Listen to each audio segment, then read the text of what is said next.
Well, hello everybody and welcome to Lunch Break Live, real talk about obesity, food addiction, recovery, and what's really eating you.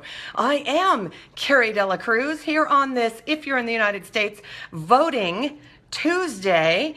And I want to welcome you all in and say, have you voted? I have, even though it might be backward for you.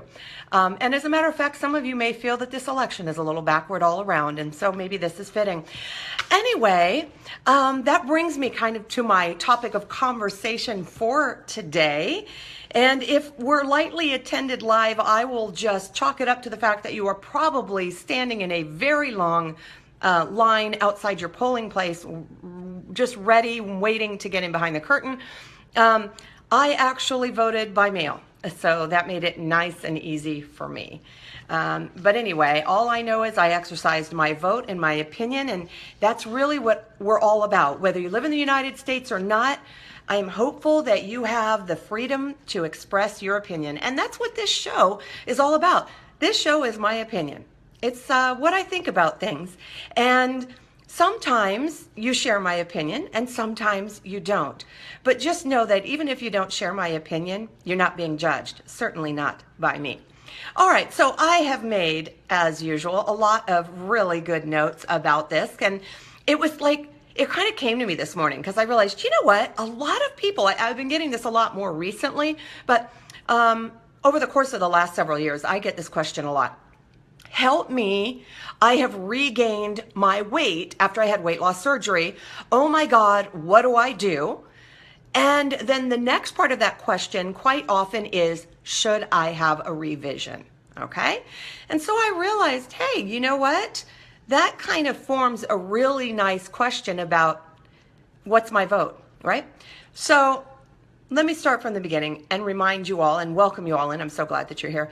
Today is voting day in the United States, and as a U.S. citizen, I exercised the right to voice my opinions about lots of things that directly affect all Americans. Now, if you are a U.S. citizen, I hope you vote today. That is my wish. And if you're watching today's Lunch Break Live, I hope you vote for you. That is the extent of my discussion about voting. I vote for you, I vote for me, I hope you vote for you.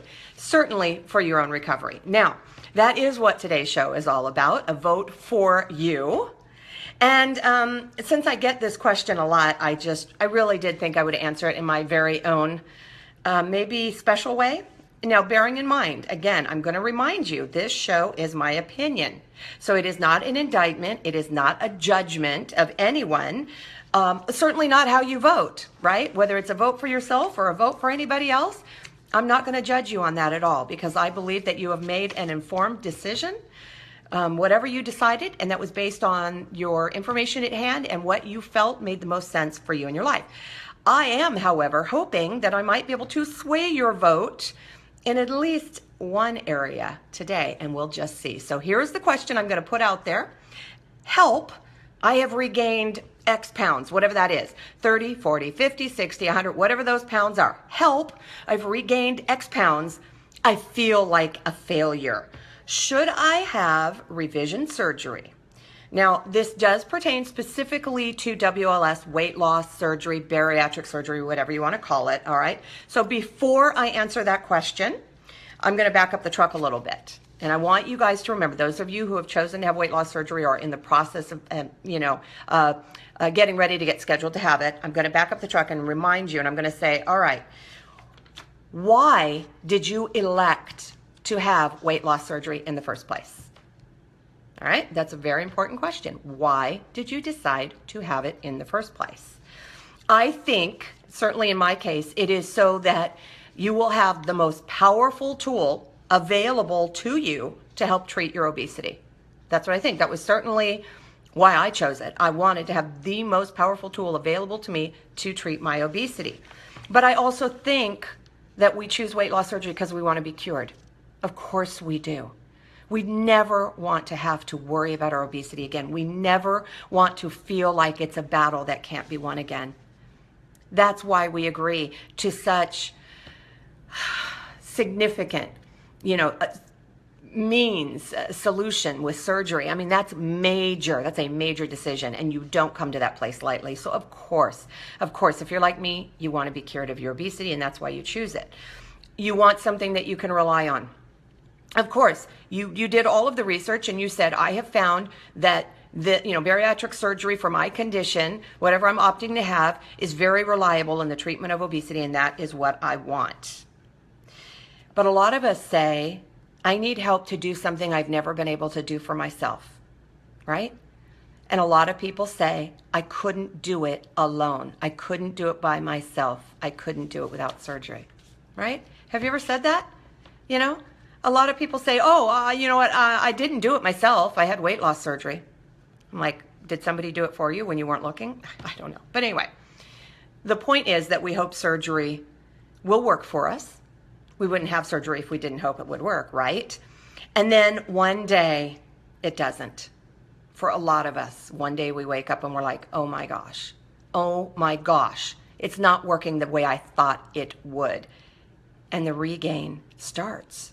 And the panic ensues, right? So we believe that we need another surgery. Many of us wake up one day and we see the pounds coming back, the familiar, scary pounds coming back, and we're like, oh my gosh, I need another surgery. That's it. That is my fix, you see? Because the first time I lost a lot of weight, it was because I chose to have surgery. So I'm going to choose to have another surgery. That's a natural a natural conclusion to draw, right? If surgery worked really well the first time, why wouldn't revision surgery work really well the second time? And why? Because you want it to do for you what you believe you can't do for yourself. Think about that for just a minute, okay? And it's a natural conclusion. And a lot of us believe that surgery does it for us. And we say, my surgery is not working anymore. Or my tool, I've ruined my tool, I've broken my tool, I've stretched out my pouch, and it's not working anymore. Therefore, if it's not working, the conclusion is I can't do it without that tool. And I will regain all of my weight, and I won't ever be able to lose weight again. That is the conclusion that a lot of people come to. Would you agree? Yeah. I mean, it's natural to feel that way. All right. But what if we decided, now this is what I want to encourage you to consider. I want you to think about this a little differently. What if we decided that we were the most powerful tool in the treatment of our obesity? What would happen if you woke up today and you said, wait a minute, the common denominator here is me.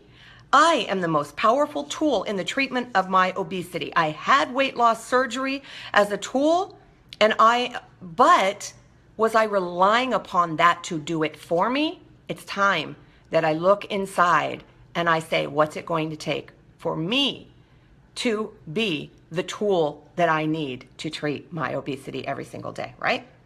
I know you're saying, I can't, but I can't. I can't do it. I couldn't do it before surgery and I can't do it now, right? I'm a failure. You're saying I'm a failure. You see, if I couldn't do it with the first surgery, then I'm going to need a second surgery, right? I need help. I can't do this. I need help. I can't do it alone. I'm scared. I'm really scared. What if I regain all of my weight? And then it was all for nothing. And then I'm an embarrassment. I'm ashamed of myself, and people will judge me and they will wag their finger at me and they will say, that's because weight loss surgery doesn't work. Everybody regains their weight. You just proved it, right?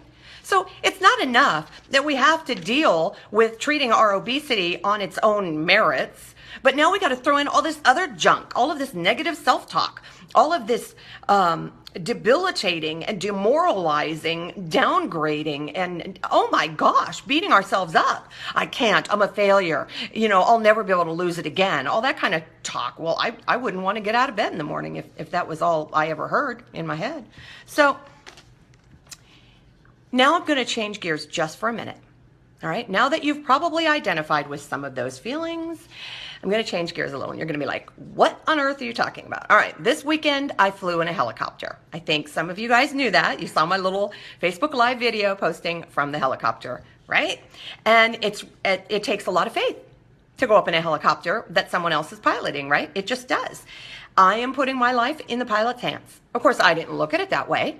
when I went up, I was like, oh my gosh, I can't wait to fly because the view is just going to be amazing. What an experience. This is just going to be so memorable. I can't wait. I was like giddy with excitement. So I wasn't really thinking that I was putting my life in the pilot's hands and what if we die? What if we die? I wasn't thinking that. I was like, let's go, let's go. And then when we got back, I said, let's go again, right? That was me. But the interesting thing was a lot of people were saying to me, oh, there's no way I would get up in there. Oh my gosh. I mean, what if we crash? What if we die? You know what? I don't like helicopters. They don't glide. Okay? That's the kind of commentary I got. But the thing is, I'm here to talk about it. So clearly, she must have done something right. You know, she put us down gently enough for me to get up, walk away and look back and wave and say, I can't wait to do it again next year, right? All right. So that took faith. Faith that I didn't even know I had, apparently, because up I went and down I came, right? All right. So that proves that our flight was a success. Now, let's see here. Maybe helicopters are a little less safe than fixed wing aircraft because they can't glide. They just kind of drop out of the sky when things don't go right, I guess. I don't know.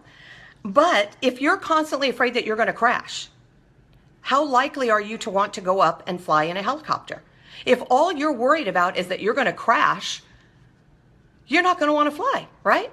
What if I die? What if I die? Well, I don't know about you, but I do not run out every day and if I'm thinking I'm going to die doing it. You know, I don't run out and clap with enthusiasm and go, yay, I can't wait because I might die. All right. So if that's the focus, why do it? All right. So let's talk about your car. How many people drive a car? You know, maybe some people don't. Maybe some of you don't. Some of you do. A lot of you do, I think. Certainly I do. I live in Southern California. Gotta drive a car. A lot of people, when they come to Southern California and see LA traffic, are like, oh my gosh, I don't know how you do this. I am so terrified to drive in this traffic. There's no way I'd do it, right? Yeah, well, it's what I was raised with. And if you want to get from point A to point B, you know, you got to drive, okay? So here's the thing. When you're driving a car, a lot of people say, you could die. Well, that's true. But I guarantee you when I get in the car in the morning, I don't say I could die. I say, I hope traffic, you know, lets me get the 10 miles or 15 miles I have to go today in shorter than an hour. Okay, that's what I say. But I want you to think about this for a minute. If you have a car, don't you have a steering wheel? And if your hands are on that steering wheel, don't you tell the car where to go? Like, the car doesn't make a U-turn if you don't tell it to make a U-turn. The car doesn't go right if you don't tell it to go right. The car doesn't go left if you don't tell it to go left. Are you following me? Okay. The car goes where you tell it to go. And in order to get there, you have to press the gas pedal. And you're like, don't go too fast. Don't go too fast. Okay. Don't press on the gas pedal then. Just press a little bit or let it idle. Okay. And guess what? This is amazing. If you don't like where you're going, you can press the brakes and the car will stop. See, if you're going to hit something, you stomp on the brakes and you hold on to the steering wheel. Okay? So in other words, you have a certain amount of control over the car. We don't have control over other people in their cars. It's our job to drive defensively and watch for them to do stupid things because they will. We do not have control over things like ladders that fall in front of you in the middle of the road, like happened to me yesterday on the way to work.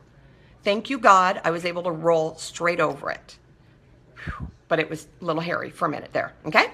So, do you see what I'm saying? You have control of the car. So if you're constantly getting in the car saying, I'm afraid I'm going to die, are you going to be a good driver? And certainly, are you going to enjoy the drive? Now, let's say that bariatric surgery is like a car that you drive. Nobody drives the car for you. This is not like Uber. You don't have a chauffeur. You drive your own car. If you crash, you know, don't you say, well, I have to get this fixed and get back on the road, if, you know, or maybe I have to get a replacement car or something like that. Maybe you do. But let's say you have to run over a ladder like I did yesterday. Do you all of a sudden pull over and say, that's it, because I almost crashed, or, you know, whatever, I need a new car. Clearly, I just need another car. Well, but you're still the driver. So, I mean, if you just get a new car, how is that going to change your fear of driving? You know, that's not going to change the possibility that you'll get into an accident. I mean, on strictly logical terms, right? I mean, there are better cars, there are worse cars. I'm just talking about all things being equal. Changing a car is not going to change the fact that you could get into an accident. So it is your job to drive the car, to learn how to be the best driver that you can be, to drive defensively, to learn to avoid accidents. When you lose control of the car, it is your job to regain control of the car. If you run off the road, you come back on the road after you get your wits about you. Do you see what I'm saying? If you crash and you walk away, then okay, you get the car fixed, or you get a new car, or you do whatever, and you get back on the road and you drive. So to me, in some sense, I kind of feel like that, is it possible that revision surgery is like getting a new car?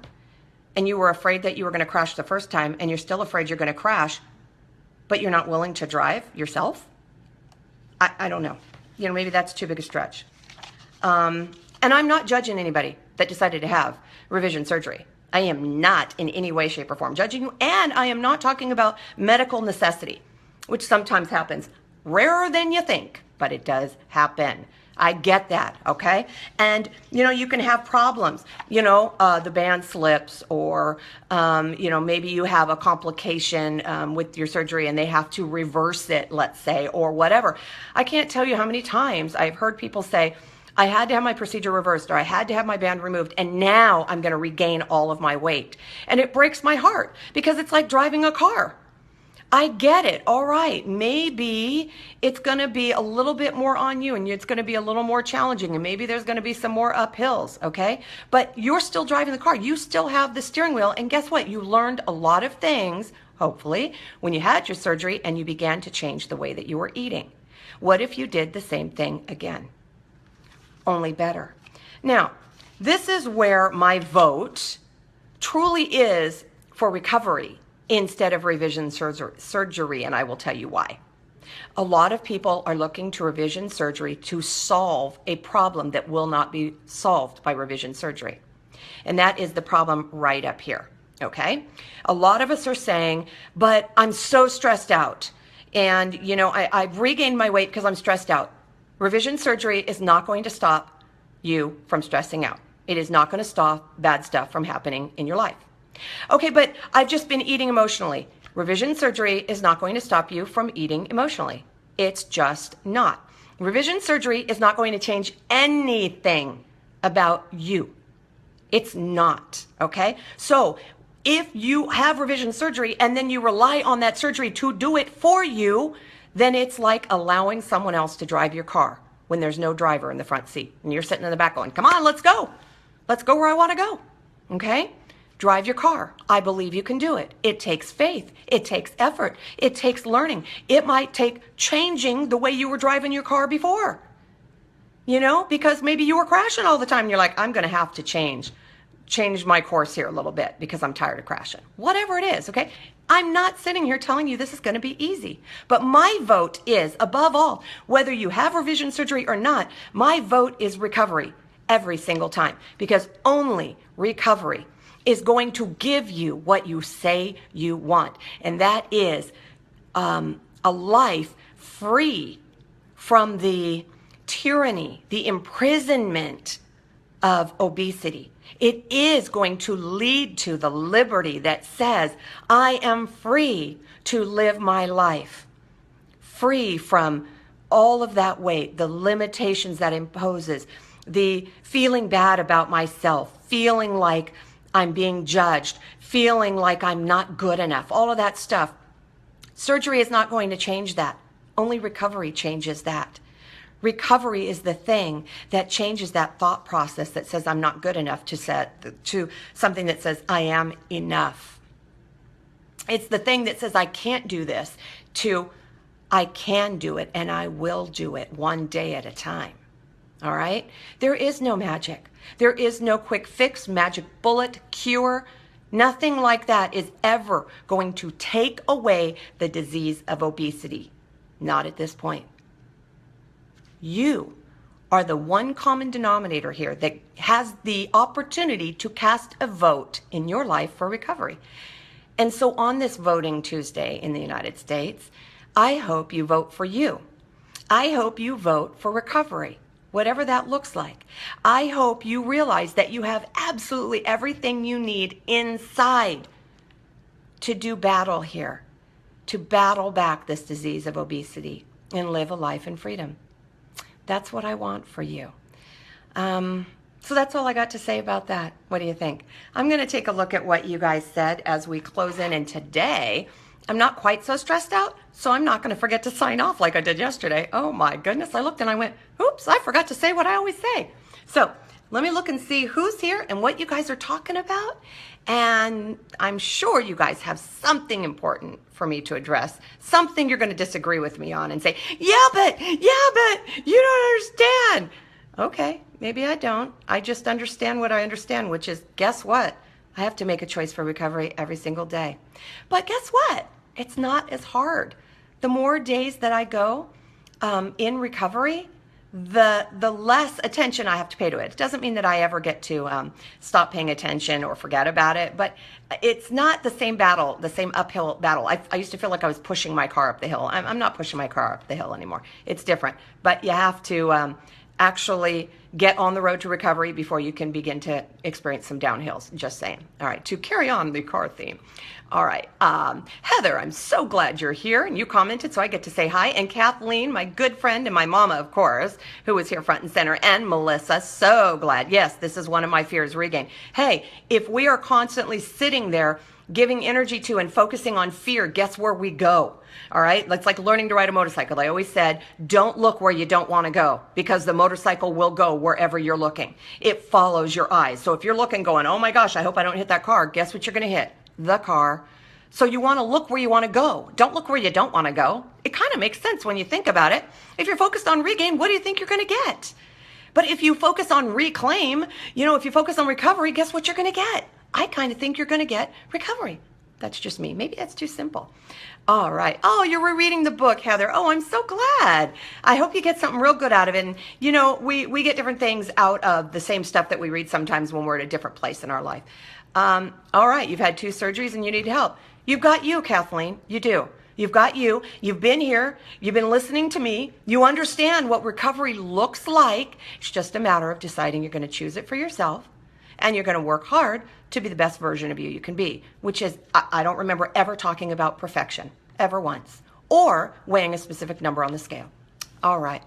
Melissa, I worry that I can't lose weight without the tool, and the weight I've gained in the last year won't ever come off because I wasn't able to lose weight before surgery. I'm finally learning that I am capable, yes, in losing weight with eating clean and working out. Yes, you see, but this stuff takes practice. Look, we didn't believe in ourselves. So many of us did not believe in ourselves when we came to that point of surgery, which is not to say we don't need surgery, but I'm saying we didn't make that mental shift when we chose surgery, not because we're bad people, because we didn't know. No one ever told us, and you can't understand something sometimes before you live it and experience for yourself. It's like, childbirth. Until you've gone through it, you're just watching somebody else go through it. But until you experience it for yourself, it's really hard to speak about it, isn't it? So now that you're here, I am so grateful that you've recognized that the most powerful tool in treating your obesity is you. Go, Melissa.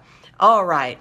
Heather, I regained the past years, and you're 6 years post-op. It is normal to regain some, but when it comes right down to it, when we set aside the fear and we set aside the castigation and the judgment and the shame and all of that crap, when we set that aside and we just look at it logically, without that shaming emotion, and we say, what have I been doing? What choices have I made that have contributed to my regain?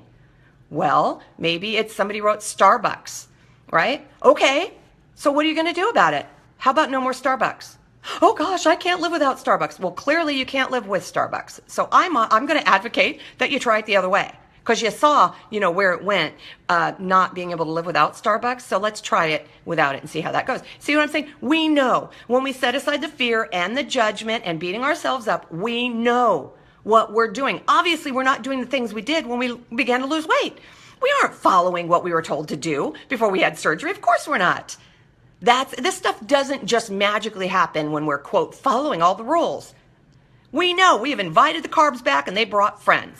And we all know that once you have a big carb party in your house, it's really hard to get everybody kicked out.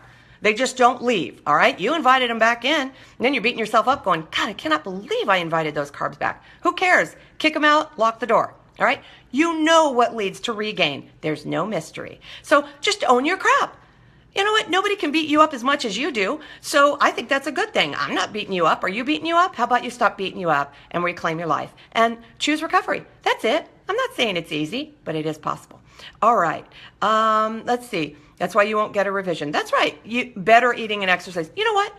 Do what you got to do and really assess your life. You know the things that are working against you. You know the things that are contrary to living a life in recovery. You absolutely know.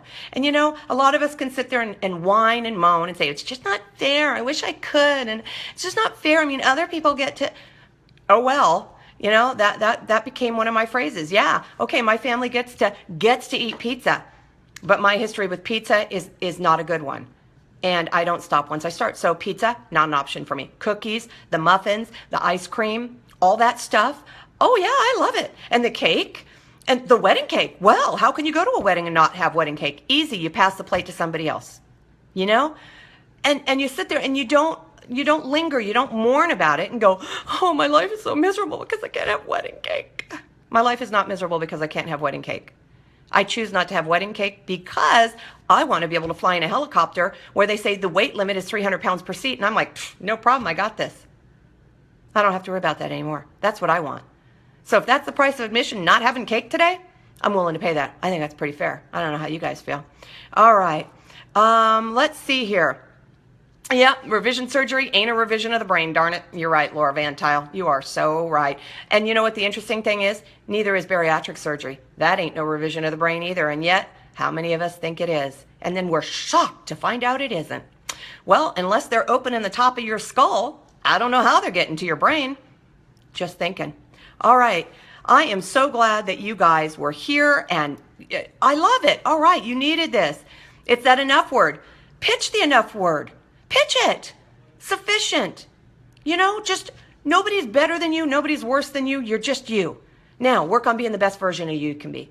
Stop comparing yourself to anybody else. Stop looking to the left and the right. Just be you.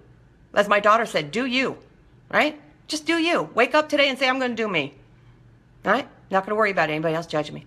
All right. I will address the rest of your wonderful, wonderful comments. And I'm so happy that you guys were here. And I want to encourage you to keep coming back. Invite your friends. Bring them. And realize that, hey, I am the last person to sit in judgment of anyone. All right? I am walking the same walk as everyone else. I do understand the struggles and the challenges, but I also understand the rewards of recovery. And I can tell you that the peace that comes from not having pizza, wow, it is so much better than any temporary high I got from eating pizza. But I guess you can't know that until you say no to pizza or Starbucks or ice cream or hamburgers or french fries or fill in the blanks, guys.